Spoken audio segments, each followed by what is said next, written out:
तो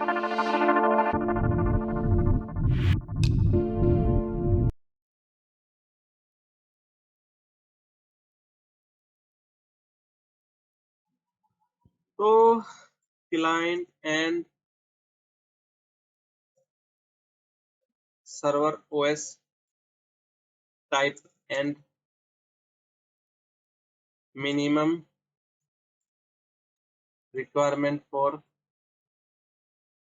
ये मैं इसलिए नहीं रटवा रहा हूँ आपको कि आपको ये बिल्कुल रटना है, बस इसलिए कि आपको थोड़ा याद रहे कि हर एक सॉफ्टवेयर को इंस्टॉल करने के लिए कुछ मिनिमम रिक्वायरमेंट होती है।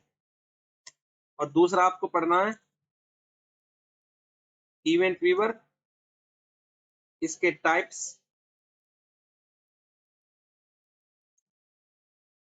और आईडी क्या होती है, इवेंट आईडी क्या होती है, और लेवल कितने होते हैं इसके, जैसे इंफॉर्मेशन, क्रिटिकल, वार्निंग, और मैंने आपको बताया था डिवाइस मैनेजमेंट क्या होता है, और टास्क मैनेजर क्या होता है, और रिमोट डेस्कटॉप प्रोटोकॉल, या फिर आरडीपी, या फिर एमएसटीएससी। तो ये बेसिक चीजें पता होनी चाहिए, या फिर थोड़ा बहुत आप पढ़ लेना शॉर्टकट कीज। तो जो मेन मेन शॉर्टकट कीज हैं वो पढ़ लेना। और हमने आज क्या किया था, सर्विसेज। सर्विसेज कैसे देखते हैं, आज इतना ही करवाया था मैंने, तो आज ये आप लोग पढ़ लेना।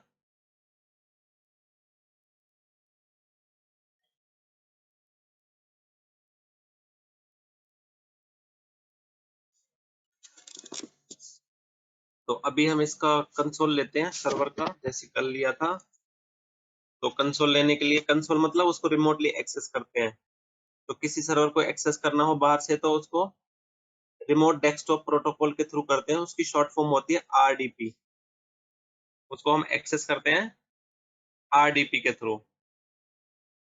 मैं इसका फॉन्ट थोड़ा बड़ा कर देता हूँ।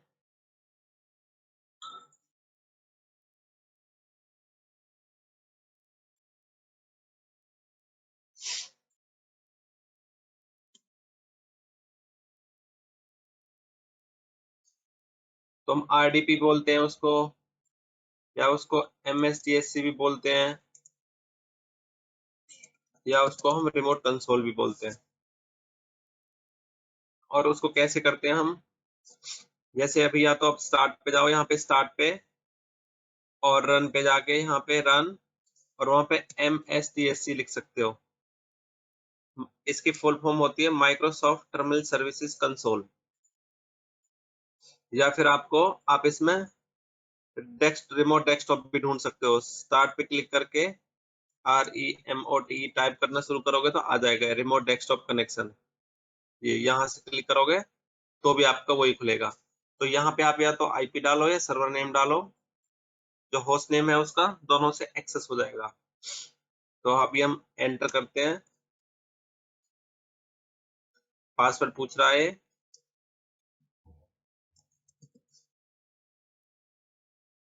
पासवर्ड डाला हमने, कनेक्ट किया।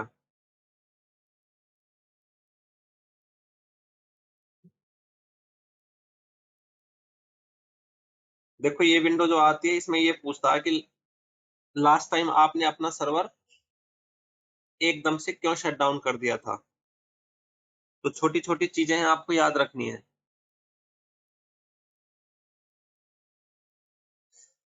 कोई एक बताएगा कि मेरी आवाज आ रही है आपको?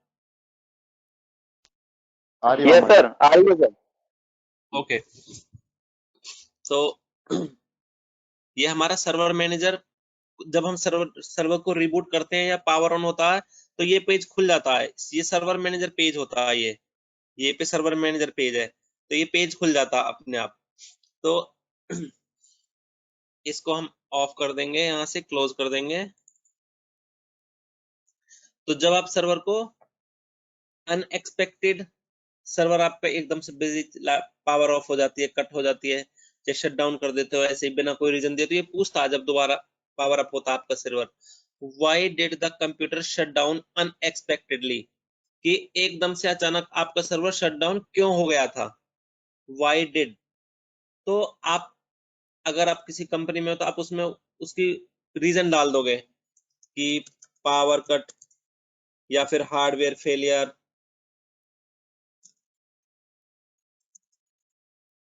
तो प्रैक्टिस बनाओ कि आप उसमें कोई डालो, कुछ कुछ डिटेल डालो। जैसे यहाँ आपने पावर कट डाल दिया, डिस्क्रिप्शन में थोड़ी आपने थोड़ा और ज्यादा एक्सप्लेन कर दिया, there was a power cut due to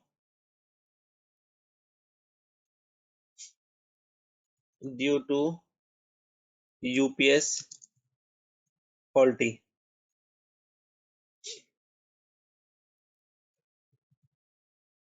तो ओके कर दिया। तो अब क्या होगा, अब इवेंट लॉग्स जब देखोगे ना तो आपको उसमें पता चल जाएगा। देखो इवेंट लॉग्स क्या होता है, अब मैंने इवेंट लॉग्स का नाम लिया, तो अब मैं आपको थोड़ा सा इवेंट लॉग एक्सप्लेन करूंगा।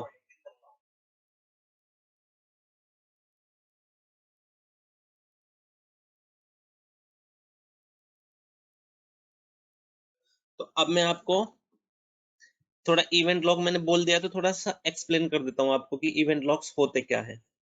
देखो इवेंट आपको पता ही है, कोई भी काम होता है उसको इवेंट बोलते हैं, और उसका लॉग मतलब उसके बारे में डिटेल, उसको लॉग करना, इवेंट लॉग। जैसे आप टिकट लॉक करते हो, रिक्वेस्ट लॉक करते हो बैंक में या अपने मोबाइल कंपनी को, तो उसको बोलते हैं टिकट लॉक कर दी मैंने। तो ऐसे ये क्या करता है, सिस्टम भी इवेंट जनरेट करता है।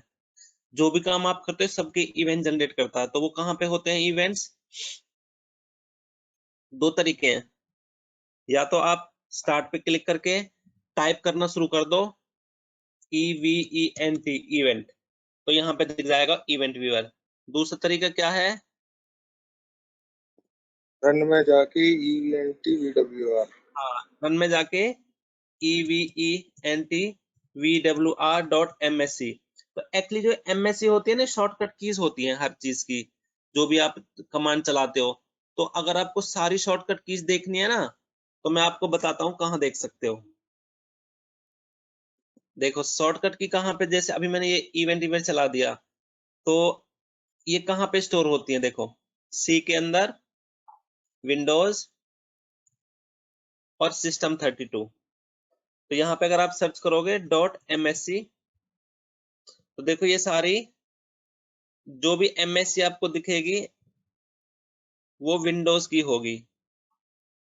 माइक्रोसॉफ्ट कंसोल, जैसे ये सेकपोल, GPEdit, RSOP, ये सारी, इनको आप इनके पीछे .MSC लगाओगे ये चल जाएंगी सारी। ये देखो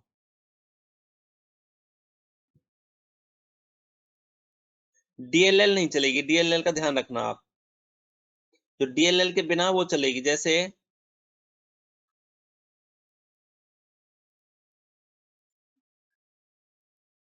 आपको अगर सिक्योरिटी पॉलिसी देखनी है तो सेकपोल टाइप करोगे, RSOP ये ग्रुप पॉलिसी रिलेटेड है, आगे बताऊंगा। LUSR MGR लोकल यूजर्स, यहां से आएगा। Dev MGMT device management, disk management, तो ये सब होती हैं। तो ये चीज जब आप प्रैक्टिस करना शुरू करोगे ना, तो आपको ये सारी चीजें प्रैक्टिस में आएंगी, तो आप सीख जाओगे। तो इसके ऊपर हम अलग से चैप्टर नहीं लेंगे, तो बस बता रहा हूँ। तो शॉर्टकट कीज होती हैं हर चीज की, जैसे मैंने कमांड को CMD से चलाया, अभी इवेंट वेयर को इवेंट .MSC से चलाया, तो ये सब आप देख सकते हो। तो देखो लॉग्स कैसे होते हैं, इवेंट व्यूअर मैंने खोला तो यहाँ पे आएगा इवेंट व्यूअर लोकल। इसका मतलब ये जो इवेंट व्यूअर देख रहे हो आप, लोकल सिस्टम का देख रहे हो। लोकल सिस्टम मतलब जिस पे आप लॉग इन हो उस सिस्टम का। अगर आपको किसी दूसरे सिस्टम के इवेंट लॉग देखने तो आप यहाँ से उसको कनेक्ट कर सकते हो, right click, connect to another computer, और यहाँ पे उसका IP या उसका होस्ट नेम डाल दो और ओके कर दो, तो वो कनेक्ट हो जाएगा। लेकिन उस सिस्टम पे आपको एक्सेस होना चाहिए तभी कनेक्ट होगा। अभी एक्सेस कैसे मैनेज होती है आगे मैं पढ़ाऊंगा। तो ये सिर्फ थोड़ी सी इन्फॉर्मेशन के लिए रख लो कि लॉग्स को कैसे देखते हैं और दूसरे सर्वर के लॉग्स को अपने सर्वर से कैसे कनेक्ट करते हैं। तो एक्चुअली मैंने फाइल भी खोली हुई है, आपको रिमोट कंसोल पता चल गया, आपको इवेंट व्यूअर पता चल गया। पता मतलब हम डिस्कस करने वाले हैं इवेंट व्यूअर को। तो देखो इवेंट व्यूअर होती है यहाँ पे, तो विंडोज लॉक्स के अंदर होते हैं आपके इवेंट्स जो जनरेट होते हैं सारे। यहाँ पे जाके इवेंट कितने तरह के होते हैं, एप्लीकेशन लॉग्स होते हैं, सिक्योरिटी, सेटअप एंड सिस्टम, और ये होता है फॉरवर्डेड इवेंट्स। तो ये भी मैं आपको बताऊंगा क्या होते हैं फॉरवर्डेड इवेंट्स। तो एप्लीकेशन लॉग्स में क्या होता है, जब आप कोई पैच इंस्टॉल करते हो सिस्टम पे, या कोई नया फीचर इनेबल करते हो, कोई चीज इंस्टॉल करते हो, कोई चीज रिमूव करते हो, तो वो सारे लॉग्स कहाँ पे आते हैं, एप्लीकेशन लॉग्स में। जैसे कि कोई आपको देखना कि मेरे सिस्टम पे क्या क्या इंस्टॉल है, तो कैसे देखोगे, आपको जाना पड़ेगा कंट्रोल पैनल पे। तो कंट्रोल पैनल पे कैसे जाते हैं, या तो आप स्टार्ट यहाँ पे विंडो पे क्लिक करो तो यहाँ पे आ जाएगा कंट्रोल पैनल ये। और ये ऐसे भी नहीं जाना, तो आपको इसके ऊपर राइट क्लिक करो, रन पे जाओ, कंट्रोल लिखो, एंटर करो, तो ये कंट्रोल पैनल खुल जाएगा आपका। तो इसके अंदर आप देख सकते हो प्रोग्राम्स के अंदर, प्रोग्राम्स एंड फीचर्स। तो यहाँ पे आपको दिखेगा कि आपके सिस्टम पे क्या क्या चीज इंस्टॉल्ड है। तो अभी देखो आपके सिस्टम पे कोई भी चीज इंस्टॉल नहीं है, हमने कोई एप्लीकेशन इंस्टॉल नहीं किया आपके सिस्टम पे अभी।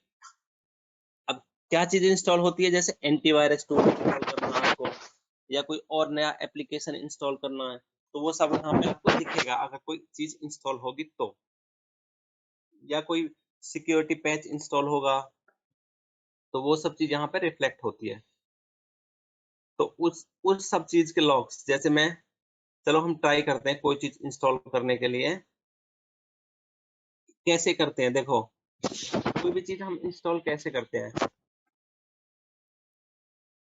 मैं अभी क्या करता हूँ, दूसरे सर्वर से यहाँ पे कोई पैकेज उठाता हूँ मैं,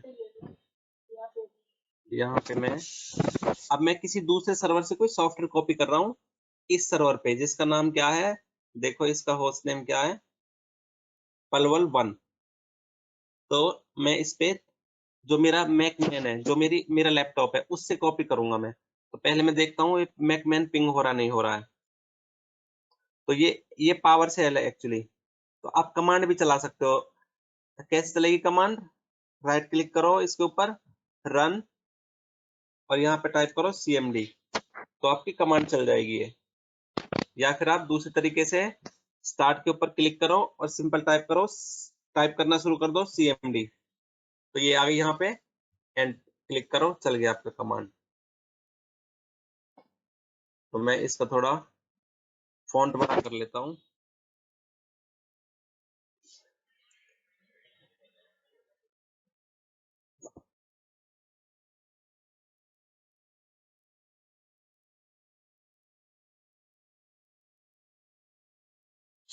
तो ये मैंने कमांड प्रॉम्प्ट खोल लिया। तो पहले मैं चेक करूंगा कि मैं अपने लैपटॉप से पिंग कर पा रहा हूँ या नहीं कर पा रहा हूँ। नेम से पिंग नहीं कर रहा, तो मैं क्या करता हूँ, इसको आईपी से पिंग करता हूँ।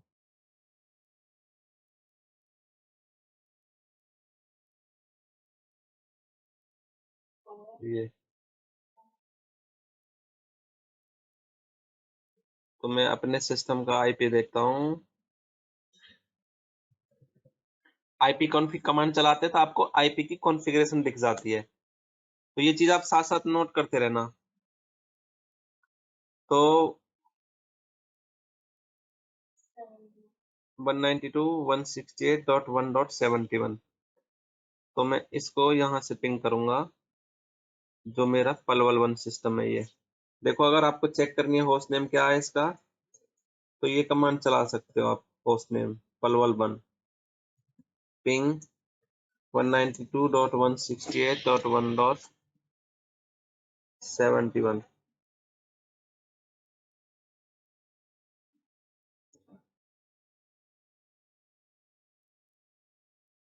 पिंग नहीं हो रहा,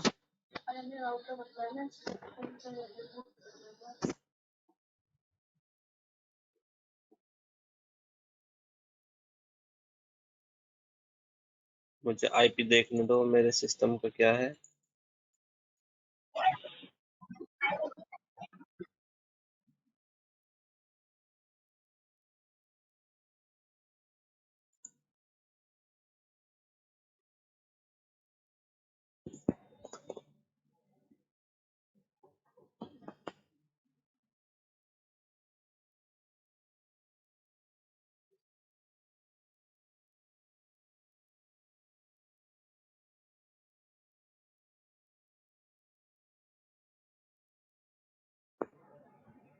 एन की सीरीज में दिया था ना कल सर आईडी आपने इसको? नहीं, एक्चुअली हमने उससे ब्रिज किया था होस्ट से। आज आज एक्चुअली हमने राउटर चेंज किया क्योंकि कल हमारे राउटर में कुछ प्रॉब्लम थी, तो आज चेंज करवाया। तो उसका आईपी देखना है हमें कि नया आईपी रिफ्लेक्ट हो रहा नहीं हो रहा है।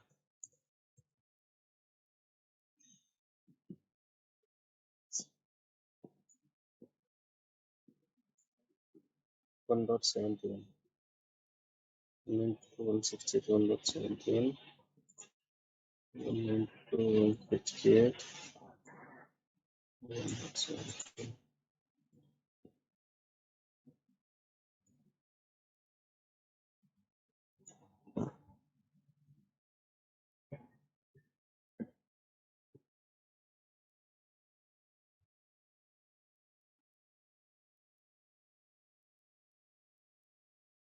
डिफॉल्ट गेटवे तो पिंग हो रहा है 71।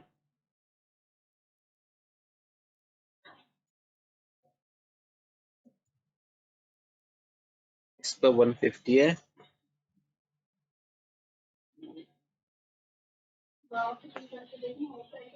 नहीं, वो हो रहा है बाहर से तो। पिंग 192.168.1.150। चलो मैं कॉपी करके देखता हूँ।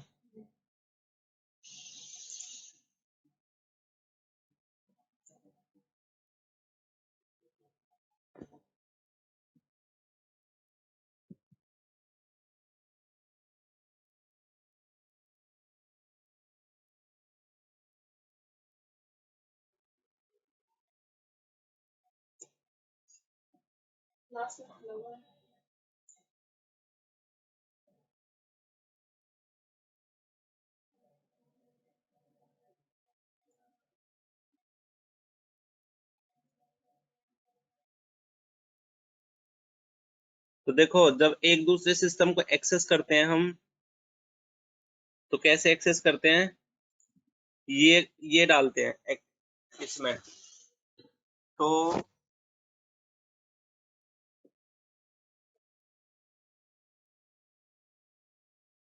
एक्सेस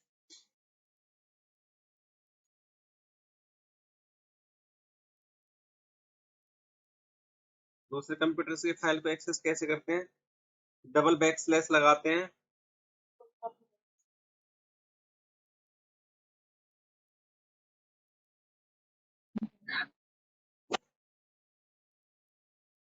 डबल बैक स्लैश, तो यहाँ पे मैं लिख दूंगा इसको आईपी या फिर होस्ट नेम। आप कोई भी एक चीज डाल सकते हो, आईपी सिस्टम का या होस्ट नेम। उसके बाद फिर बैक स्लैश, और उसकी पर्टिकुलर ड्राइव एक्सेस करनी है। जैसे उसकी सी ड्राइव एक्सेस करनी है तो $C, डी एक्सेस करनी है तो $D, ई करनी है तो $E, अगर आपको उस ड्राइव का पता है तो अभी हमारे सिस्टम में सिर्फ सी ड्राइव है। जो हमने पलवल 1 करके इंस्टॉल किया था उसका सिर्फ सी ड्राइव है, तो $C करके हम एक्सेस करेंगे उसके कंटेंट्स को। अगर आप ये नहीं लगाते हो, कुछ नहीं लगाते हो, तो उस सिस्टम का सिर्फ वही फोल्डर एक्सेस होगा जो आपने वहां पे शेयर किया हुआ है। शेयरिंग अभी आगे आएगी तो आपको बता देंगे।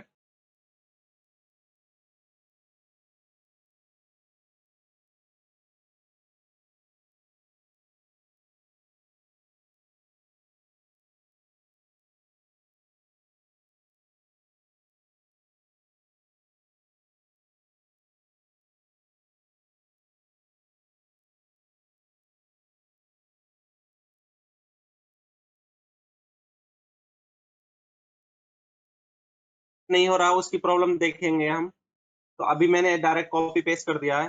तो जब आप VMware वर्कस्टेशन का कंसोल लेते हो अपने VM का, तो आप डायरेक्ट भी कॉपी पेस्ट कर सकते हो अपने होस्ट से और उस VM पे। तो मैंने क्या किया, अपने लोकल सिस्टम से फाइल उठाई, ये मेरा लोकल सिस्टम है, यहाँ से मैंने फाइल उठाई और ये मेरा VM है जो हमने क्रिएट किया है, इस पे हमने सीधी डाल दी। तो अब हम इसको इंस्टॉल करके देखते हैं। यहाँ पे एक पुट्टी एक सॉफ्टवेयर होता है छोटा सा, जो यूनिक्स और लाइनिक्स के सर्वर्स को एक्सेस करने के काम आता है।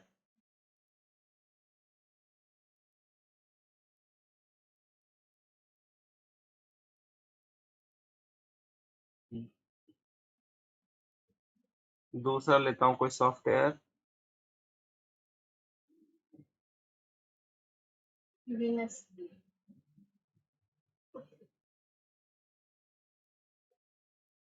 पुट्टी लेता हूँ, ये पैकेज।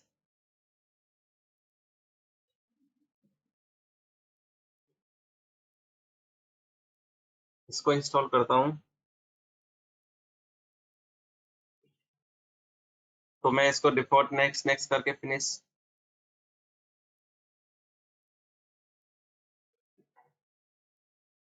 हो गया। अभी मैं कंट्रोल पैनल में जाकर देखता हूँ, प्रोग्राम्स, प्रोग्राम एंड फीचर। देखो यहाँ पे अब मुझे दिख रहा है कि एक मेरा प्रोग्राम इंस्टॉल्ड है ये। तो यहाँ पे आपको दिखाएगा कब इंस्टॉल हुआ, इंस्टॉल ऑन ये डेट, इसका साइज कितना है और पब्लिशर कौन है, यानी कि सॉफ्टवेयर किसने बनाया उसका नाम होगा यहाँ पे, और इसका वर्जन कौन सा है वो भी है, और कितना साइज ले रहा है वो भी दिखाएगा यहाँ पे ये। अब लॉग की बात कर रहे थे हम,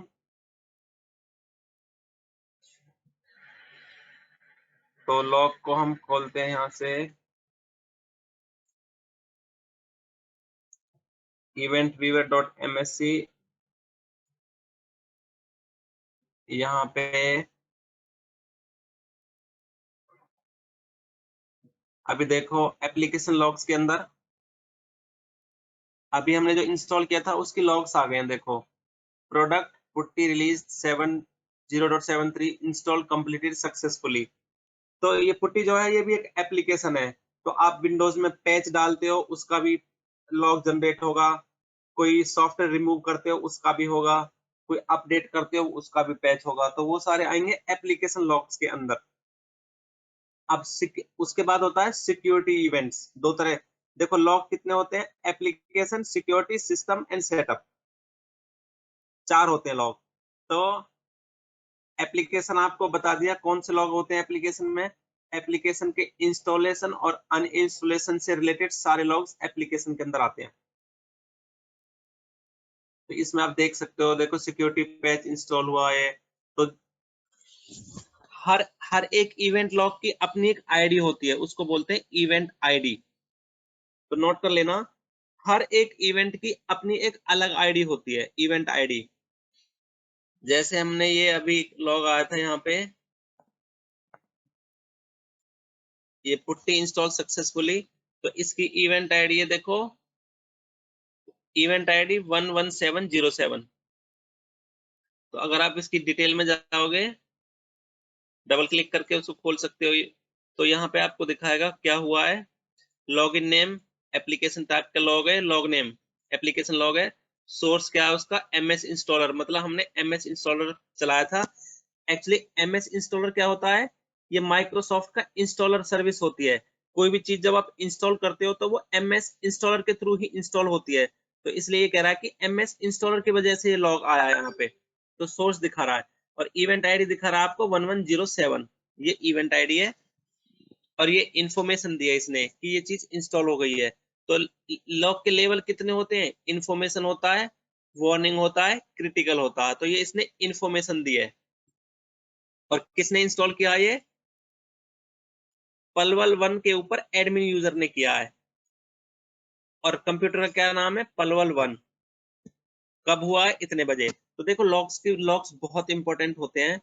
कंप्यूटर में जब भी कुछ होता है, कुछ भी काम होगा, तो आपसे कोई, अगर जैसे आप घर पे थे, रात में कुछ प्रॉब्लम हो गई सिस्टम में, तो आपको इन्वेस्टिगेट करना पड़ेगा कि इशू क्यों हुआ था।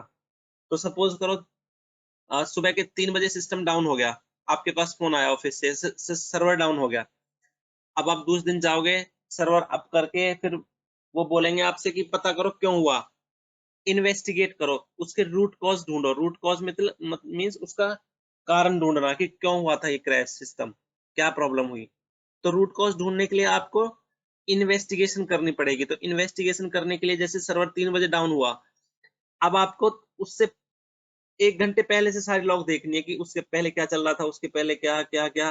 तो आपको सीरीज बनानी पड़ेगी। तो जैसे अभी हमने सिस्टम को रीबूट किया था, देखो ये एप्लीकेशन लॉग्स हो गए, यहाँ पे सिक्योरिटी लॉग्स। पहले लॉग समझा देता हूँ तीनों।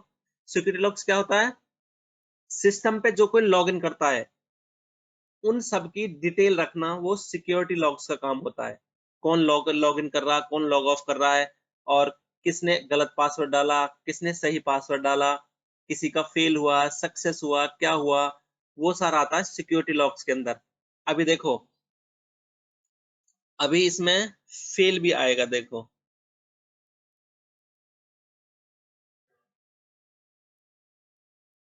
Audit failure. ये देखो, इस पे लॉगिन करने की कोशिश करी थी, और ये सिस्टम एक्चुअली ये सिस्टम के अपने अपने लॉग्स हैं। अगर आपको इसमें लॉगिन नेम, सिक्योरिटी, सोर्स और यूजर एनए, तो यहाँ पे ये आपको, इसका मतलब ये सिस्टम के अपने लॉग्स हैं।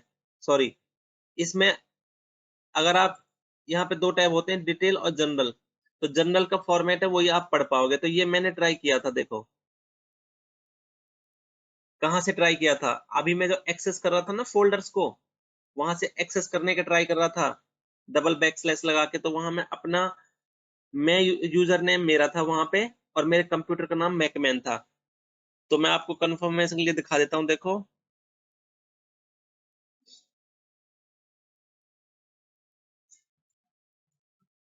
मेरे होस्ट नेम ये है मैकमैन, और ये मेरा नाम है। तो इस यूजर ने इस कंप्यूटर से इतने बजे 10:42 PM सिंगापुर टाइम ले रहा है। तो अब से 6-7 मिनट पहले मैंने ट्राई किया था कोई चीज एक्सेस करने के लिए, लेकिन वो फेल हो गया। तो वो सारा आएगा audit failure, failure, failure.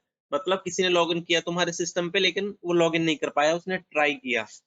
Login success का मतलब किसी ने ट्राई किया और लॉगिन कर लिया। जैसे यहाँ पे ये डिटेल्स आ गई, तो उसमें सारी डिटेल होती है, कितने बजे किया, कौन से कंप्यूटर से किया, किस यूजर आईडी से किया, सारी डिटेल्स आपको मिल जाती है। अब आता है तीसरा, सेटअप लॉग्स। सेटअप्स में क्या आता है, सेटअप में आता है इंस्टॉलेशन।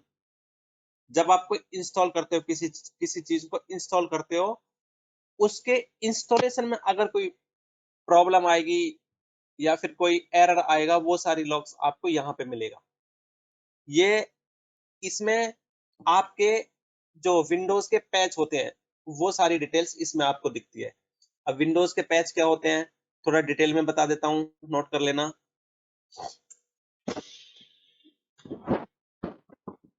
अभी मैंने आपको विंडोज इवेंट लॉग्स, तो इसमें आपके सारे वो लोग आएंगे जो आप विंडोज को पैच करते हो। पैच क्या होता है, देखो एग्जांपल देता हूँ। जैसे आपके पास फोन है, एंड्रॉयड फोन है, तो एंड्रॉयड का ओएस का वर्जन कुछ होता है।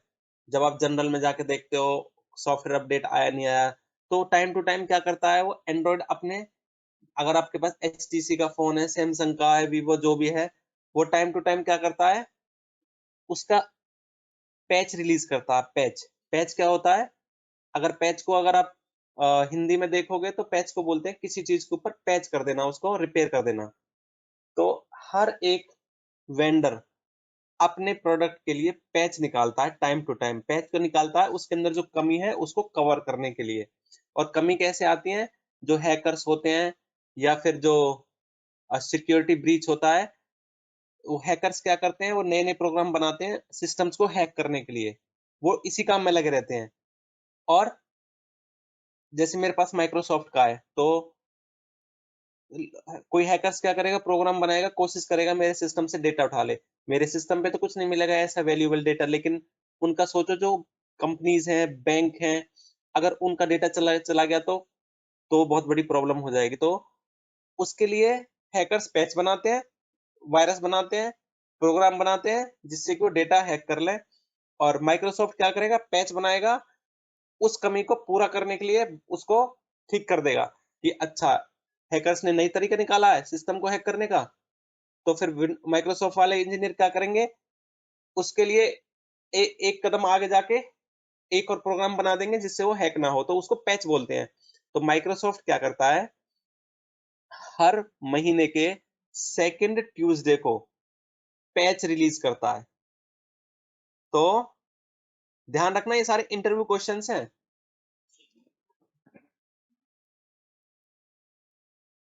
तो जो माइक्रोसॉफ्ट क्या करता है,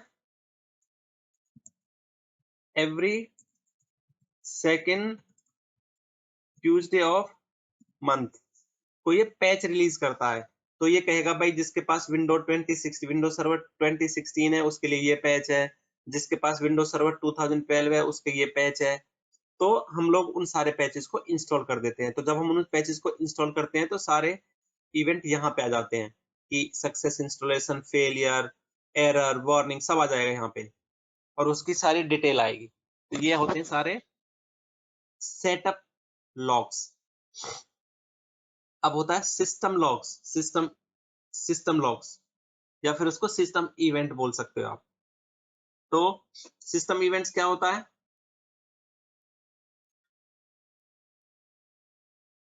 आपके सिस्टम में जो और एक्टिविटीज होती है, कोई सर्विस चलना, सर्विस बंद होगी, सर्विस चली है या बंद हुई है, या फिर कोई चीज फेल हुई है, तो उससे रिलेटेड सारे सारे लॉग्स यहाँ पे होते हैं generate.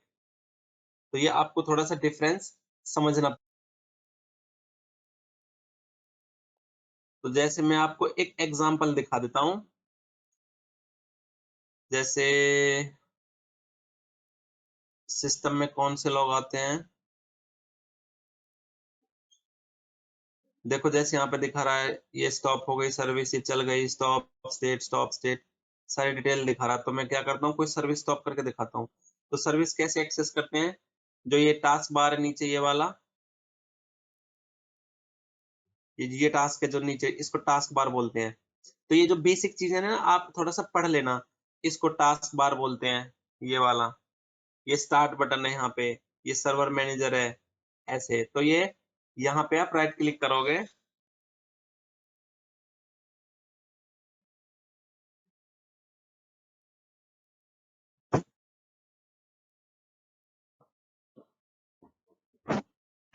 Right click, task manager. Task manager क्या होता है, देखो मैं एक से दूसरी चीज में अंदर घुस जाता हूँ ताकि आपको ये ना पता चले कि ये ना हो कि ये चीज है क्या, ये पता ही ना हो। तो इसलिए थोड़ा सा उसको मैं एक्सप्लेन कर देता हूँ, जो नए बच्चे हैं उनके लिए बहुत बहुत ही इंफॉर्मेटिव है ये।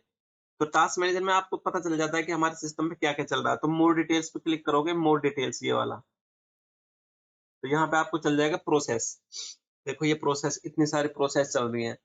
प्रोसेस क्या होता है, कंप्यूटर में हर एक काम के लिए प्रोसेस होती है। तो अभी सिर्फ इतना ही समझो, हर एक काम की अपनी प्रोसेस होती है। जैसे मैंने एमएमसी खोल रखा है, सर्वर मैनेजर खुल रहा है मेरा, तो अगर मैं अभी सर्वर मैनेजर को बंद कर दूंगा तो वो सर्वर मैनेजर वहां से चला जाएगा। जैसे मेरा सर्वर मैनेजर है, इसको मैं बंद कर दूंगा तो यहाँ से चला गया सर्वर मैनेजर। अब मैं दोबारा खोल लूंगा सर्वर मैनेजर को, यहाँ पे फिर आ गया सर्वर मैनेजर। और अगर मैं यहाँ से बंद करूंगा इसको, राइट क्लिक, एंड टास्क, मैं इसको यहाँ से बंद भी कर सकता हूँ, राइट क्लिक करके एंड टास्क, तो भी मेरा सर्वर मैनेजर यहाँ से बंद हो जाएगा। तो अगर आप यहाँ से किसी प्रोसेस को कंट्रोल करोगे, बंद करोगे, तो वो बंद हो जाएगी अगर आपको एक्सेस होगा तो उस प्रोसेस के ऊपर। टास्क मैनेजर है, सर्वर मैनेजर मैंने, देखो मैं राइट क्लिक करके एंड टास्क कर दूंगा, वो बंद हो गई। तो अभी देखो यहाँ पे, अच्छा इसका जनरेट नहीं हुआ, मैं और कोई सर्विस ऑफ करता हूँ।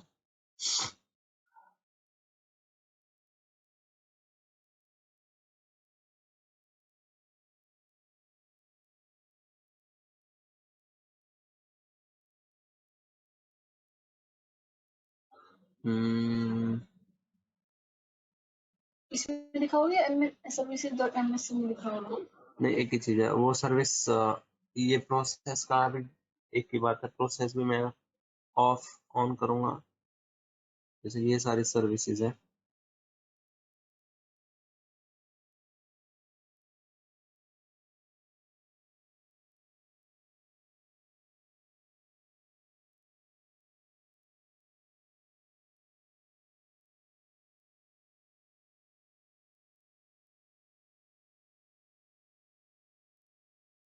हमने जो अभी पुट्टी इंस्टॉल किया ना, हम उसकी सर्विस देख लेते हैं, उसको चला के उसको बंद करते हैं, ठीक है। PUTT, ये रहा पुट्टी, हमने चलाया कोई भी IP, तो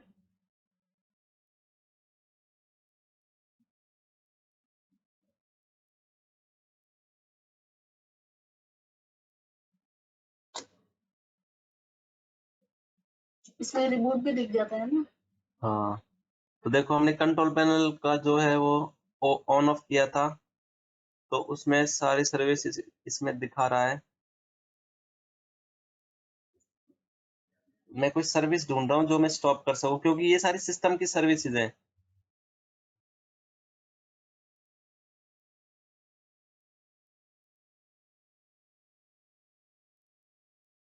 तो अभी हमारा जो प्रिंटर की सिस्टम सर्विस होती है ना, वो बंद कर दो, प्रिंट्स पूरा। हाँ वो कर सकते हैं हम, वो सेफ है। तो उसके लिए मैं सर्विसेज कंसोल खोलूंगा। तो सर्विसेज खोलने के लिए आपके पास दो तरीके हैं, services.msc से खोल सकते हो, या फिर आप कंट्रोल पैनल में जाके सर्विसेज या फिर स्टार्ट पे क्लिक करके सर्विसेज टाइप करना शुरू कर दो। ये प्रिंट स्पूलर है, आप इसको स्टॉप करो।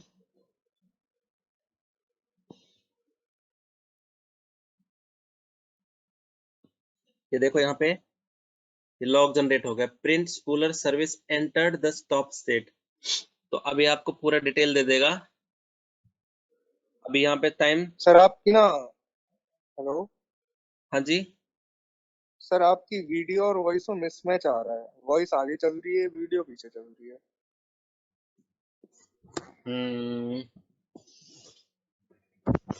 दूसरों चलो मैं थोड़ा देर वेट कर लेता हूँ, 1 सेकंड। दूसरों के साथ भी प्रॉब्लम है क्या? ये सबके साथ प्रॉब्लम है क्या? क्योंकि हो सकता है एक एक के साथ प्रॉब्लम हो, मेरा वीडियो और जो नहीं नहीं वॉइस सर, है। हमारे साथ हमारा नहीं, सही सही आ रहा है। हमारा सही आ रहा है सर, एकदम तो सही आ हो रहा है। सकता है जिसके साथ प्रॉब्लम है ना, उसका थोड़ा नेटवर्क स्लो हो सकता है। तो देखो जो प्रिंट सर्विस है उसका यहाँ पे लॉग जनरेट हो गया, देखो print spooler service entered the stop state, इसका मतलब स्टॉप हो गई है।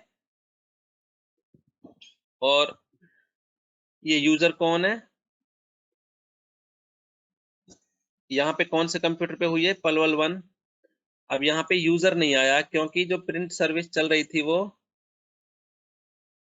किससे चल रही थी, ये सिस्टम से चल रही थी, सिस्टम के अकाउंट से।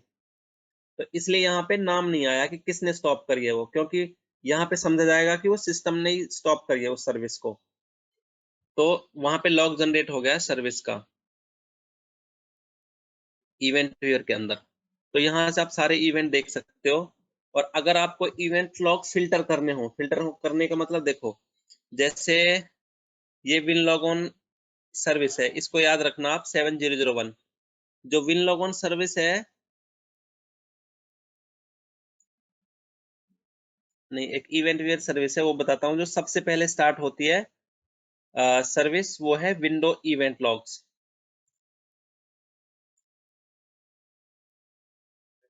जब आप सिस्टम स्टार्ट करते हो, सबसे पहले कौन सी सर्विस स्टार्ट होती है, इवेंट लॉग्स।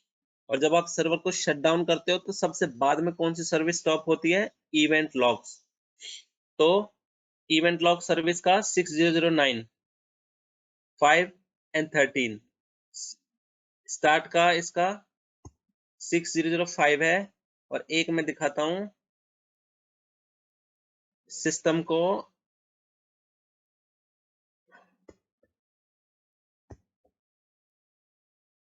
अभी मैं वो दिखा रहा हूँ आपको जो हमारा सिस्टम हमने जो शट डाउन किया था ना, देखो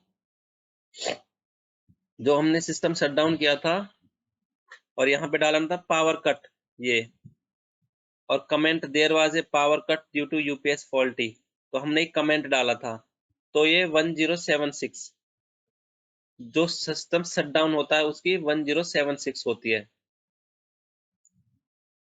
और जब सिस्टम अप होता है उसकी दिखाता हूं आपको, ये स्टार्ट हो गया सिस्टम, रीस्टार्ट किया मैंने,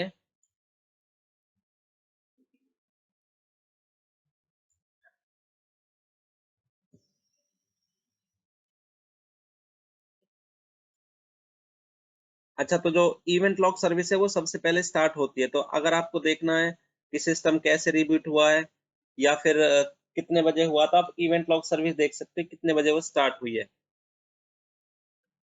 तो अब आपको अगर एक पर्टिकुलर इवेंट आईडी देखनी है, यानी कि ये पर्टिकुलर इवेंट कितने बार आया दिन में या पिछले एक महीने में, तो आप उसको सिंपल उसको फिल्टर कर सकते हो। ये जो सारी लॉग है इनको फिल्टर भी कर सकते हो। फिल्टर का मतलब जैसे 6006 है इसकी event log service start stop, कितनी बार स्टॉप हुई इवेंट लॉग सर्विस, इसकी आईडी होती है 6006, यहाँ पे दिख रही है इवेंट आईडी। तो अब आपको फिल्टर करना, तो यहाँ पे क्या करोगे, फिल्टर करंट लॉग, ये इधर लेफ्ट हैंड साइड में यहाँ पे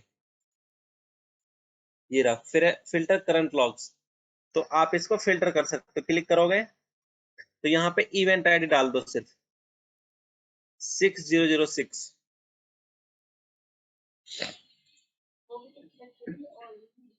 तो यहाँ पे देखो अब जितने भी इस आईडी से इस तरह की जितनी भी आईडी है वो सारी आपको दिख जाएंगी कब कब आई। देखो कितनी बार आपका ये इवेंट लॉग स्टॉप हुई है, स्टार्ट हुई है। देखो जब तक आपके सिस्टम का नाम चेंज नहीं किया था तब का आए, जब उसका कंप्यूटर नेम ये था। ये देखो आपको देखना है कि कंप्यूटर का नाम किसने चेंज किया, तो आपको पता होना चाहिए कि इसकी इवेंट आईडी क्या होती है। वो कैसे आप गूगल में देख सकते हो, एक सेकंड में देखो।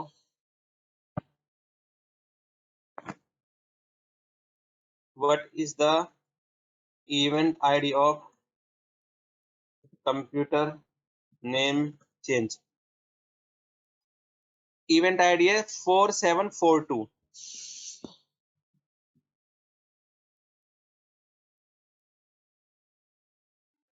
कंप्यूटर नेम चेंज 685,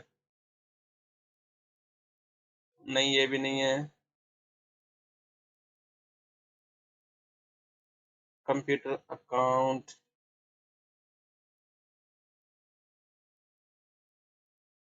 मैं यहाँ पे डालता हूँ होस्ट नेम,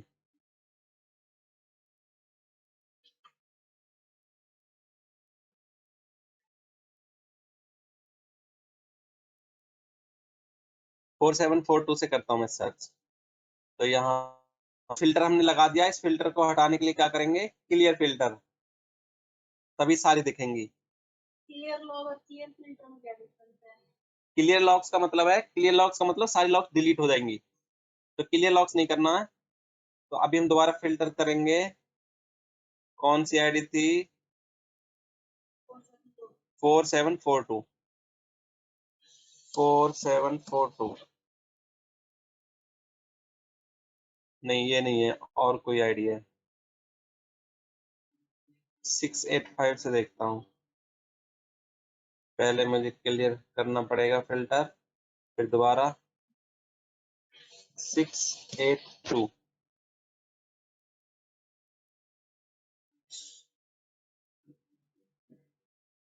ये भी नहीं है। कंप्यूटर रीनेम 4742, 6011,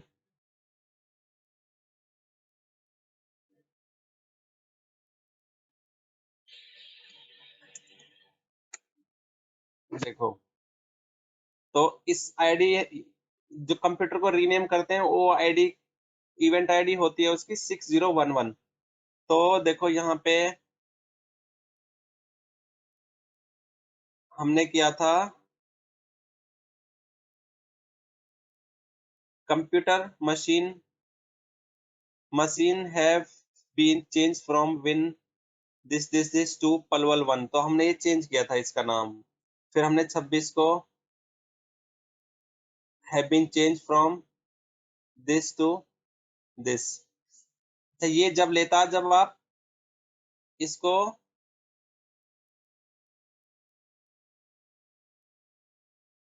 26 नहीं, लेकिन हमने इस तरह से तो यहाँ तो किया ही नहीं था ना, ये वाला। एक्चुअली ये क्या है, जब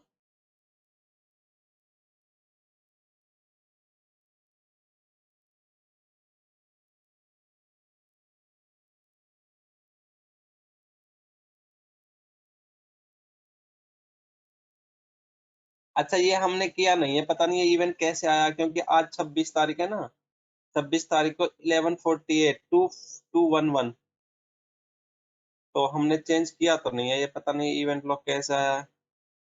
मुझे देखने दो कंप्यूटर का होस्ट नेम क्या है। सच में तो चेंज नहीं है, नहीं पलवल 1 ही है इसका। चलो कोई नहीं, इसको पता नहीं क्यों जनरेट हुआ ये लॉग। बाकी जो इवेंट लॉग होता है कंप्यूटर, हर एक चीज का इवेंट जनरेट होता है, और वो इवेंट आप देख सकते हो यहाँ पे। तो सिस्टम से रिलेटेड जितने भी इवेंट है, सर्वर आपका शट डाउन हुआ, पावर ऑन पावर ऑफ, कोई सर्विस बंद हुई है किसी ने, या फिर उसमें कोई क्रैश हो गई है, मेमोरी प्रॉब्लम हो गई, वो सारी सिस्टम में आती है। मतलब सिस्टम से रिलेटेड सिस्टम में आएंगे, सेटअप मतलब पैच से रिलेटेड सारे सेटअप में आएंगे, और सिक्योरिटी का मतलब लॉग इन लॉग ऑफ करते हैं लोग आपके सिस्टम पे, वो सारे इवेंट सिक्योरिटी में आएंगे। और कोई कोई एप्लीकेशन से रिलेटेड इंस्टॉल, कोई भी पैकेज इंस्टॉल होगा, वो सारे आपके एप्लीकेशन में आएंगे। तो ये आप थोड़ा सा पढ़ लेना, क्योंकि आपसे पूछा जाएगा इंटरव्यू में कि how many types of logs in Windows logs. तो आपको याद रखना application security setup and system. तो ये भी पूछ सकते हैं कि एप्लीकेशन में कौन से लॉग आते हैं। तो वो सारे जो जो भी एप्लीकेशन इंस्टॉल करते हो, पैकेज और एप्लीकेशन, वो सारे एप्लीकेशन में आते हैं। तो चारों याद कर लेना आप।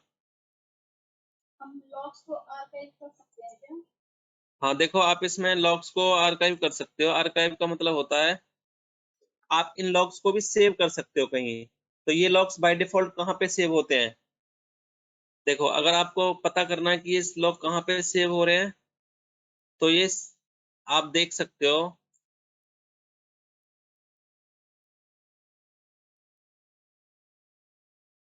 बाय डिफॉल्ट ये होते हैं आपके सी ड्राइव में, Windows system 32,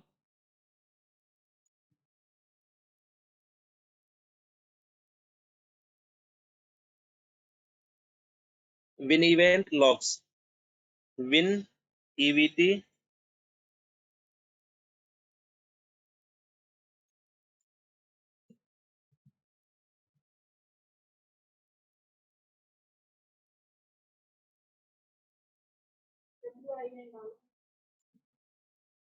win EVT logs.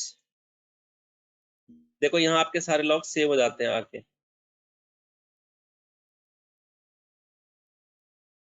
ये सारे लॉग्स आपके यहाँ पे सेव हो जाते हैं।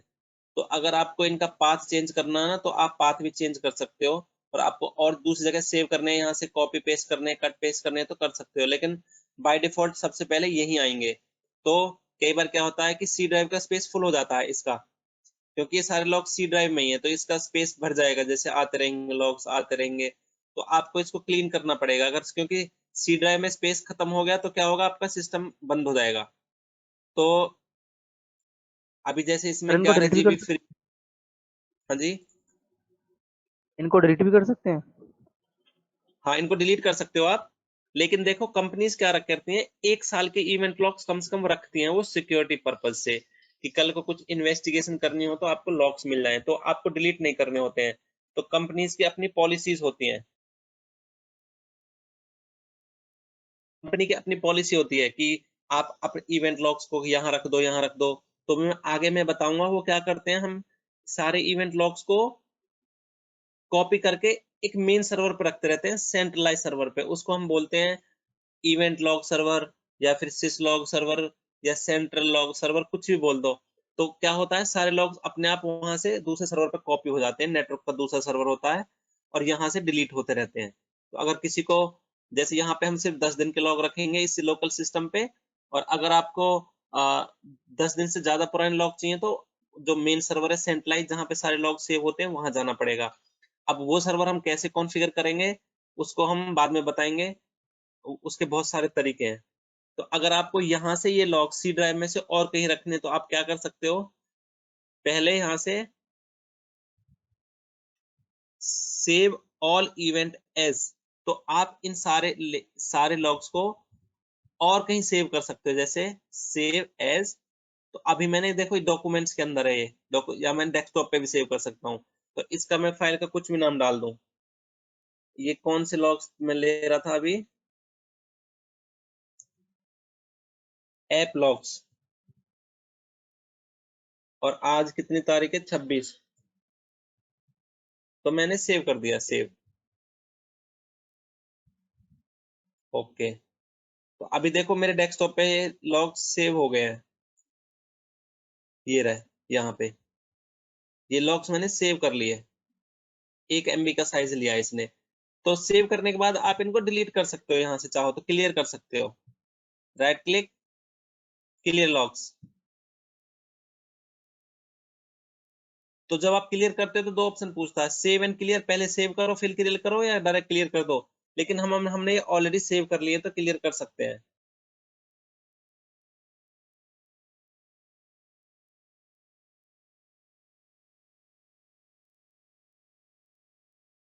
तो यहाँ पे हम इनको क्लियर, तो ये पूछ रहा है पहले सेव एंड क्लियर, क्लियर या कैंसिल, हम क्लियर करते हैं। सारे लॉग्स खत्म हो गए। अब कोई बोलेगा मुझे तो कल के लॉग चाहिए, तो हमारे लॉग तो हमने सारे डिलीट कर दिए, तो हम क्या करेंगे, अब जो हमारे सेव है उनको खोल के दिखा देंगे। कैसे, या तो डायरेक्ट इस फाइल के ऊपर क्लिक कर दो,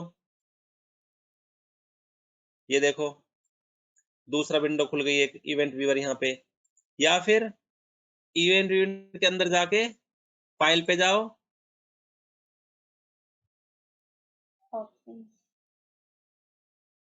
फाइल, ऑप्शन नहीं, open save logs, Windows logs के ऊपर राइट क्लिक करो, ओपन सेव लॉग, यानी कि जो सेव कर रखे हैं लॉग्स उनको खोलो। और जो भी पाथ है अभी मैंने डेस्कटॉप पे रखे थे, तो डेस्कटॉप पे ये रहा ओपन। किस नाम से करने हैं, तो मैं उसी नाम से करूंगा जिससे सेव है। ओके, तो ये आ गई पुराने लॉग्स मेरे सारे। तो यहाँ मैं उनको देख के बता सकता हूँ कि ये सब चीजें हैं। तो ये सेव लॉग्स हैं। अब एक बच गया था फॉरवर्डेड इवेंट्स। फॉरवर्डेड इवेंट्स क्या होते हैं, आप क्या करते हो, अभी जैसे मैंने बताया था ना कि जैसे 20 सर्वर है, तो आप चाहते हो कि सारे के सारे 19 बचे हुए 19 सर्वर के लॉग आपके इस सर्वर पे आ जाएं, और फिर मैं इस सर्वर से बैकअप ले लूं, कल को कोई प्रॉब्लम हो तो उनको रिस्टोर भी कर दूं। तो वो सारे फॉरवर्डेड इवेंट्स यहाँ पे आते हैं, तो उसको हम बोलते हैं सिसलॉग सर्वर कॉन्फ़िगरेशन करना। तो वो हम आगे पढ़ेंगे कि सिसलॉग सर्वर कैसे करते हैं। तो इसमें होता क्या है कि यहाँ पे वो सारे लॉग आते हैं जो दूसरे सर्वर से, तो ये सर्वर क्या करेगा, दूसरे सर्वर के लॉग्स को अपने अंदर यहाँ पे ले लेगा, सारे सारे लॉग्स। और फिर यहाँ से हम क्या करेंगे, यहाँ पे बहुत सारा डिस्क होगी हमारे पास, 500 GB या 1 TB या 2 TB, तो वहां पे सेव होते रहेंगे। तो हमें स्पेस की प्रॉब्लम नहीं रहेगी, क्योंकि सभी सर्वर पे इतना स्पेस तो होता नहीं है। लेकिन इसको हम स्पेशल बनाएंगे सर्वर जो लॉग सेव करेगा, तो उसको हम बोलेंगे सिस लॉग सर्वर। तो वो हम कैसे बनाते हैं, नहीं तो आप नोट कर लो ये, how to configure syslog server in Windows. तो यूट्यूब गूगल पे देखोगे तो वो स्टेप बाय स्टेप आपको पूरा बता देगा। अच्छा, अभी इवेंट लॉग्स में किसी को कोई डाउट है, इवेंट लॉग्स क्या होता है?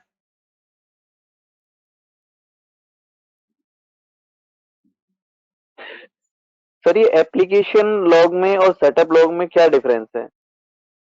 देखो, सेटअप लॉग्स में विंडोज की पैचिंग होती है, वो लॉग आते हैं। एप्लीकेशन में जो और एप्लीकेशन इंस्टॉल होते हैं, जैसे हमने पुट्टी किया, अभी कोई ओके, एंटीवायरस करेंगे समझ वो गया। आएगा। ओके सर, ओके, क्लियर हो गया, थैंक यू। तो ये होता है आपका लॉग मैनेजमेंट। कैसे लॉग्स को देखते हैं, हर एक लॉग की अपनी आईडी होती है, लॉग्स को हम सेव भी कर सकते हैं, उसका पाथ भी चेंज कर सकते हैं। तो देखो आपको एक टॉपिक पता चल गया कि इवेंट लॉग। अब इवेंट लॉग्स के बारे में आपको कितना पढ़ना है ये आपके ऊपर है।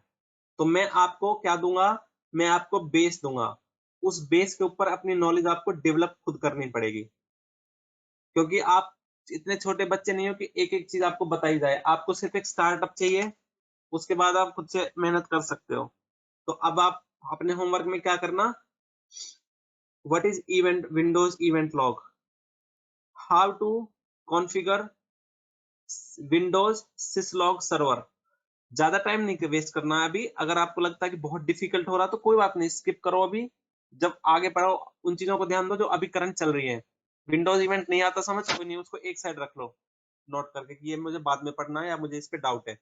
तो जिस दिन हम डाउट्स क्लियर करेंगे उसको क्लियर कर लेंगे। तो ये ना बहुत बेसिक चीज बता रहा हूं मैं, तो इसलिए इन बेसिक चीज को आप थोड़ा सा ध्यान से पढ़ो, अपने नोट्स बनाओ, क्योंकि ये चीजें आगे फिर मैं जब बड़ी बड़ी चीजों को एक्सप्लेन करूंगा ना तो इन चीजों को नहीं समझा पाऊंगा।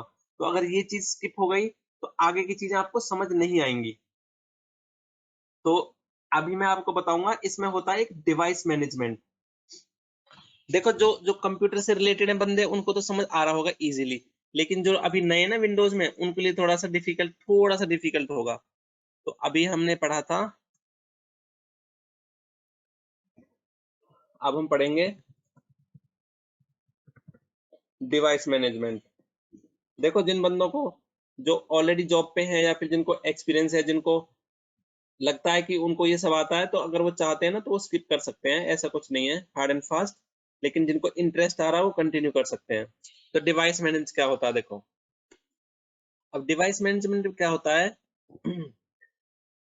जो हमारे डिवाइस का पूरा मैनेजमेंट है उसको हम डिवाइस मैनेजमेंट बोलते हैं। डिवाइस मैनेजमेंट क्या होता है, जैसे आपके पास एक कंप्यूटर है, जब आप मार्केट जाते हो तो एक कंप्यूटर है। कंप्यूटर क्या है, एक कैबिनेट खरीदते हो आप, कैबिनेट मीन्स बॉक्स टाइप का, फिर उसके अंदर छोटे छोटे डिवाइस लगाते हो, हैं, मतलब छोटे छोटे पार्ट, मदरबोर्ड लगाओगे, एक यूएसबी पोर्ट लगाओगे उसमें, और उसमें हार्ड डिस्क लगाओगे, स्पीकर लगाओगे, यूएसबी माउस लगाओगे, पेन ड्राइव लगाओगे।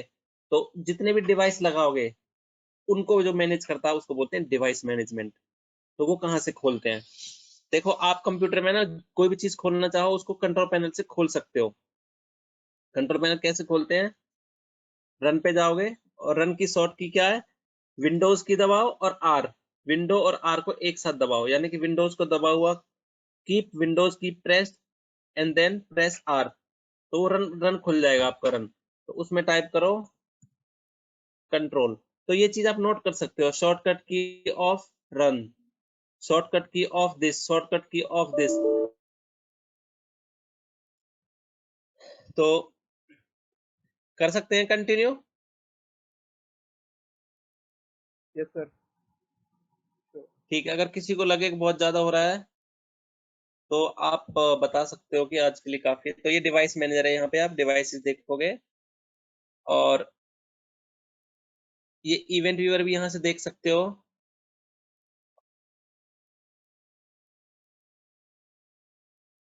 अपने और एक होता है डिस्क मैनेजमेंट। आप में एक पूरा टॉपिक है, ये मैं कल कराऊंगा, लेकिन आज मैं और दूसरी चीज कराता हूँ आपको। वो क्या है, आपको मैं दिखाता हूँ सिस्टम रिसोर्स। तो सिस्टम रिसोर्स कैसे देखते हैं, ये टास्क बार पे राइट क्लिक करोगे, टास्क मैनेजर सेलेक्ट करोगे, तो यहाँ आपको दिखाएगा ये कि प्रोसेस। अगर आप स्टार्टिंग में खोलोगे ना तो आपको मोर ऑप्शंस पे जाना पड़ेगा, जैसे पहले आया था ना लेस इन्फॉर्मेशन, तो आपको स्टार्टिंग में थोड़ी इन्फॉर्मेशन दिखाता है, तो हमने कर दिया था वो, तो इसलिए बाय डिफॉल्ट खुल रहा है। तो प्रोसेसर, ये आएगा प्रोसेसेस। तो कौन कौन सी प्रोसेसेस चल रही है हमारे सिस्टम पे, माइक्रोसॉफ्ट मैनेजमेंट कंसोल चल रहे हैं, हमने 3 कंसोल खोल रखे हैं, 1 2 3। टास्क मैनेजर खोल रखा जो हमने अभी खोला है, विंडो एक्सप्लोरर 2 फोल्डर खोल रखे हैं। ये सारी होस्ट प्रोसेस हैं जो सिस्टम की प्रोसेस बैकग्राउंड में चलती रहती है। ये अगर आप इनमें से कोई सिस्टम की प्रोसेस स्टॉप कर दोगे तो उस प्रोसेस से जो प्रोग्राम चल रहा है वो बंद हो जाएगा। यहाँ पे आप देखते हो परफॉर्मेंस, परफॉर्मेंस। परफॉर्मेंस में क्या होता है कि आपके सिस्टम में सीपीयू कितना यूज हो रहा है, कितना लोड है आपके कंप्यूटर पे। तो यहाँ पे देखो आपका कितना यूज हो रहा है, यहाँ पे देखो ये आपको परसेंटेज दिख जाएगी 4% यूटिलाइजेशन। बट आपके इसमें सीपीयू कितना है, i7 और 4 कोर है, यहाँ पे वर्चुअल प्रोसेसर 4 और ये आपका टोटल लोड है 4% और ये आपका अप टाइम है, यानी कि इतनी देर से 54 मिनट से आपका सिस्टम चल रहा है कंटिन्यू।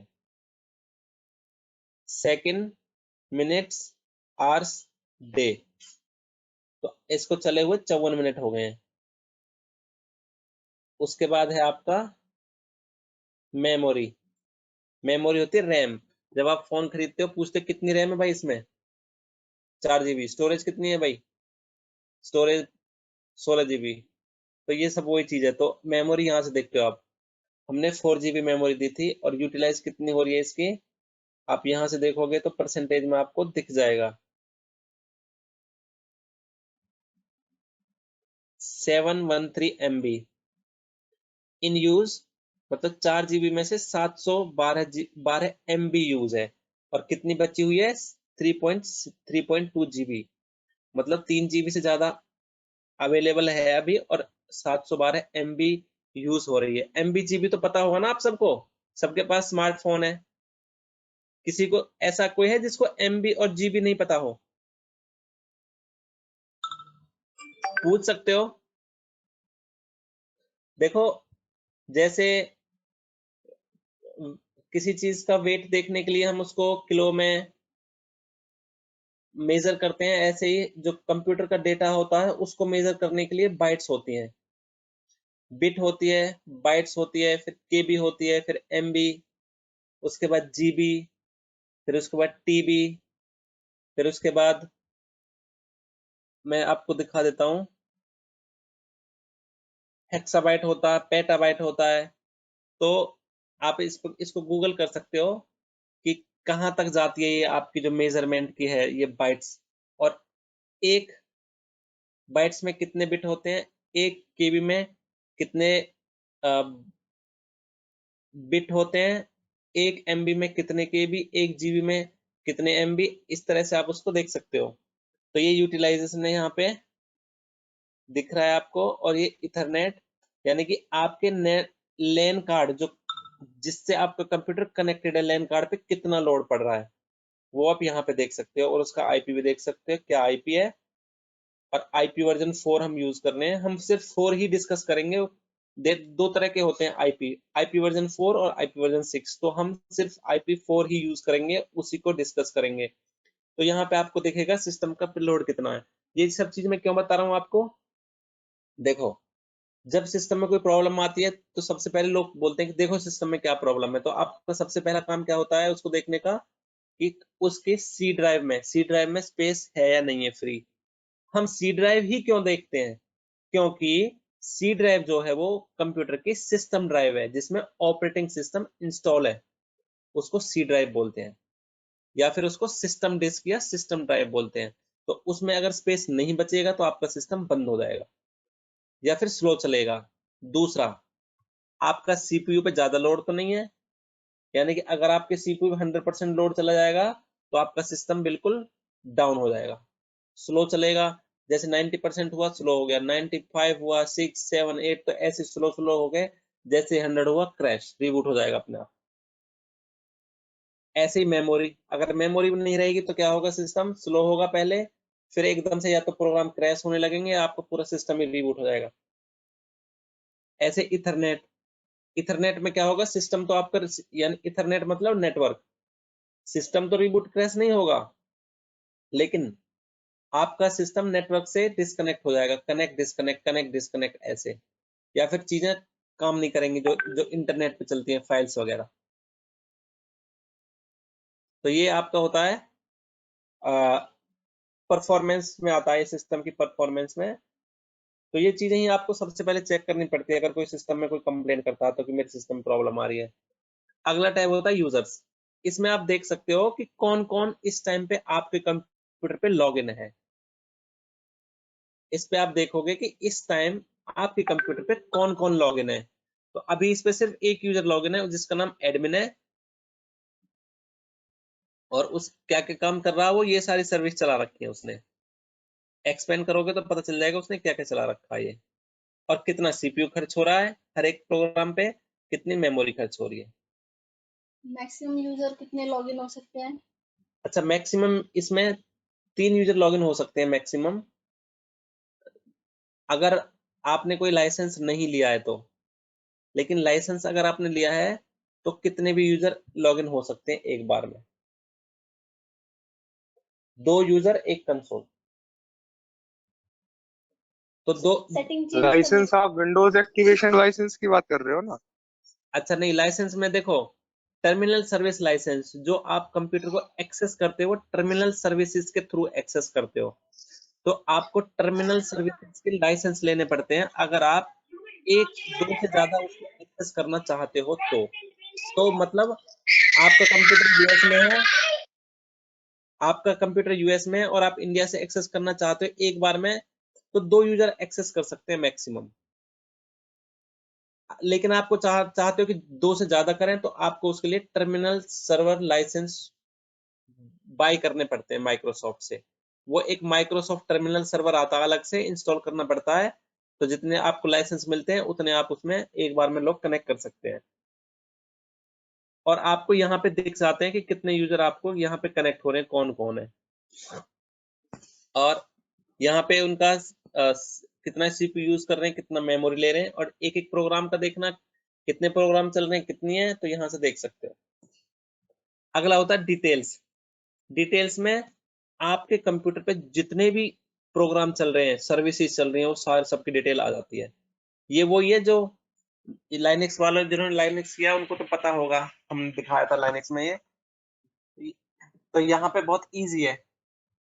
तो तो यहाँ आपको दिखेगा कि आपके सिस्टम पे कितनी सर्विसेज चल रही हैं, क्या क्या सर्विसेज चल रही हैं, और कौन सी कितनी मेमोरी यूज हो रही है उस पे, और कितना सीपीयू यूज हो रहा है। देखो यहाँ पे मेमोरी दिखेगी, सीपीयू दिखेगा, और कौन यूजर चला रहा है उस सर्विस को, और उसका स्टेटस क्या है। देखो रनिंग सिस्टम, सिस्टम एडमिन, इतनी मेमोरी यूज हो रही है उसकी, और ये उसकी डिस्क्रिप्शन है, और ये उसकी प्रोसेस आईडी है। देखो हर एक इवेंट की इवेंट आईडी होती है, हर एक प्रोसेस की अपनी प्रोसेस आईडी होती है, जो कि बिल्कुल यूनिक होती है, दूसरे से मैच नहीं करती, आईडी कभी मैच नहीं करती। तो ऐसे ही है, इसकी प्रोसेस आईडी होती है। तो यहाँ पर आप उसकी डिटेल देख सकते हो। अगर ये देखना कि प्रोसेस चल कहाँ से रही है, इसका पाथ कहाँ पे है, तो यहाँ देख सकते हो, सी विंडोज सिस्टम 32, उसके ऊपर राइट क्लिक प्रॉपर्टी करके उसको क्लोज करना आपको, तो आप उसको क्लोज भी कर सकते हो। जैसे किसी एक कंसोल को क्लोज करके मैं आपको दिखा सकता हूँ, राइट क्लिक एंड टास्क। लेकिन मैं क्लोज नहीं करूंगा, पता नहीं मेरे कौन सा प्रोग्राम क्लोज हो जाए। तो यहाँ पे सारी डिटेल्स आएगी। यहाँ पे आप सर्विसेज में जाओगे तो यहाँ पे आपको देखोगे कौन कौन सी सर्विसेज चल रही हैं और उनका क्या स्टेटस है। यहाँ पे प्रोसेस आईडी, उनकी डिस्क्रिप्शन, उनका नेम, उनकी जो हमारी जो सर्विसेज चल रही थी वो सारी डिटेल यहाँ पे आएगी। ये सारी सर्विसेज आप यहाँ से भी देख सकते हो, यहाँ पे services.msc पे जाके। तो देखो, अच्छा आगे और पढ़ें थोड़ा बहुत, या फिर आज के लिए बहुत है?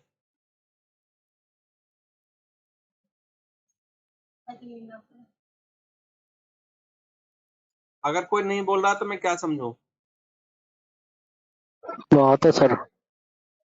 चलो ठीक है, आज के लिए इतना ही है। तो अभी आप क्या करना होमवर्क के लिए, कल का होमवर्क आपका था कि विंडोज सर्वर के कौन कौन से फ्लेवर हैं, पुराने और नए।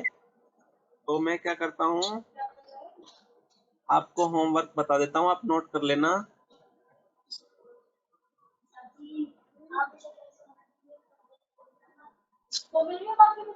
फ्लेवर्स ऑफ विंडोज सर्वर, और हर एक ऑपरेटिंग सिस्टम को डालने के लिए मिनिमम रिक्वायरमेंट क्या होती है। मिनिमम रिक्वायरमेंट मतलब कितनी सीपीयू, कितनी मेमोरी, कितना प्रोसेसर, कितनी हार्ड डिस्क चाहिए, तो वो पढ़ लेना। जरूरी नहीं सारे पढ़ने, आप बस 2012 पढ़ लेना और 2016 और 2019 इनका याद कर लेना कि स्टैंडर्ड विंडोज सर्वर 2012 स्टैंडर्ड को इंस्टॉल करने के लिए मिनिमम रिक्वायरमेंट क्या होती है। मतलब आपके पास एक ISO फाइल होनी चाहिए, 4 GB रैम होने चाहिए कंप्यूटर में, i4 या i5, i6, i7 प्रोसेसर होना चाहिए, 32 से 60 GB रैम होनी चाहिए। तो ये सब चीज उसकी रिक्वायरमेंट है। बाकी जो पिछले पुराने ऑपरेटिंग सिस्टम है थोड़ा सा उस पर नजर मार लेना। जैसे सबसे पहले कौन सा आया था, सबसे पहले 95 से पहले भी आया था एक, पता नहीं क्या नाम है, फिर 95, फिर 98, फिर XP, फिर विंडोज 7, फिर विंडोज 10 जो क्लाइंट ऑपरेटिंग सिस्टम है। और सर्वर में सबसे पहले NT आया था, फिर उसके बाद सर्वर 2000 आया था, फिर 2003, फिर 8, फिर 12, 16, 19। हो सकता है मैंने मिस कर दिया हो कोई वर्जन, लेकिन आप देख लेना क्लाइंट ऑपरेटिंग सिस्टम पूरे कौन कौन से थे और सर्वर ऑपरेटिंग सिस्टम कौन कौन से थे।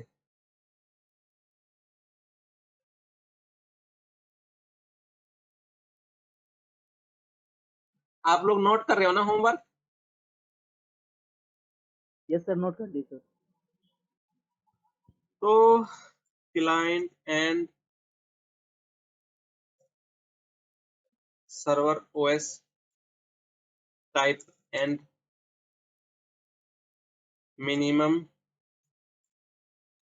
रिक्वायरमेंट फॉर, ये मैं इसलिए नहीं रटवा रहा हूँ आपको कि आपको ये बिल्कुल रटना है, बस इसलिए कि आपको थोड़ा याद रहे कि हर एक सॉफ्टवेयर को इंस्टॉल करने के लिए कुछ मिनिमम रिक्वायरमेंट होती है। और दूसरा आपको पढ़ना है इवेंट वीवर, इसके टाइप्स, और आईडी क्या होती है, इवेंट आईडी क्या होती है,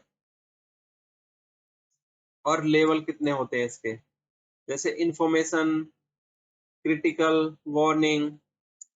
और मैंने आपको बताया था डिवाइस मैनेजमेंट क्या होता है और टास्क मैनेजर क्या होता है और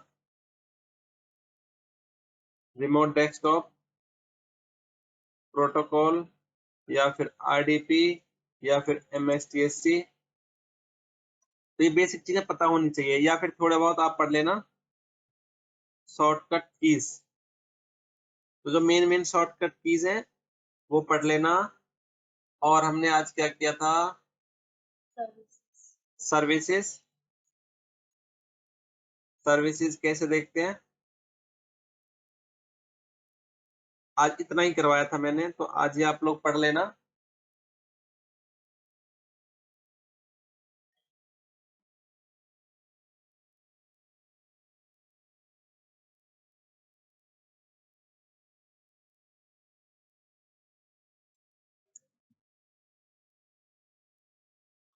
किसी को कोई डाउट है, कुछ पूछना हो तो बता दो आप।